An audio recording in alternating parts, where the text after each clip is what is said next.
Shankar Dada MBBS fiction అయితే ఈ జ్యోతక్క real ఉన్నది కదా. ఎంబీబీఎస్ లో చదివిన డాక్టర్లు కూడా గింత కాన్ఫిడెన్స్ తోటి దవాఖానా పోరు కావచ్చు. అగు గా రేంజ్ లో గుంటూరు జీజీఎస్ దవాఖానలా పిల్లల వార్డులకు మంచిగా తెల్లకోటు మెడల స్టెథోస్కోప్ వేసుకొని పోయింది. బెడ్డుకున్న పిల్లల అటెండెంట్ల దగ్గరికి పోయి ఏమైందమ్మా, ఏం మందులు ఇస్తున్నారు, ఏ ఊరు నుంచి వచ్చిర్రు అని మందలిచ్చుకుంటా రిపోర్ట్లు చూసుడు పెట్టింది.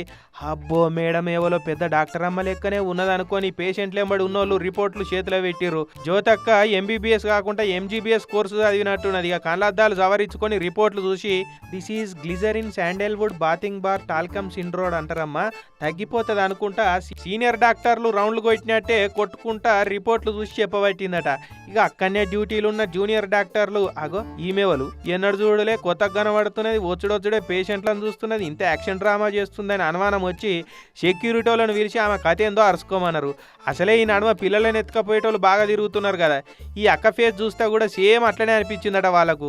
ఖచ్చితంగా ఆ బ్యాచే ఉన్నట్టున్నది అనుకొని ఆ పోలీసు వాళ్ళకు ఫిర్యాదు ఇచ్చిర్రు. ఇక ఆమె ఎంబడి ఇంకొక ఆయన కూడా ఉన్నాడు.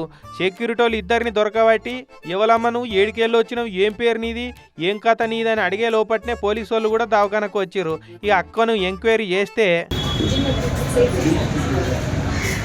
ఓసారి నేను డాక్టర్నే అని చెప్తున్నది. కాదండి నాకు డాక్టర్ కావాలన్న కోరిక బాగుండే కానీ డాక్టర్ కాలే, అందుకే డ్రెస్ వేసుకొని ఫోటోలు తీసుకుందామని వచ్చినా అని చెప్తున్నది.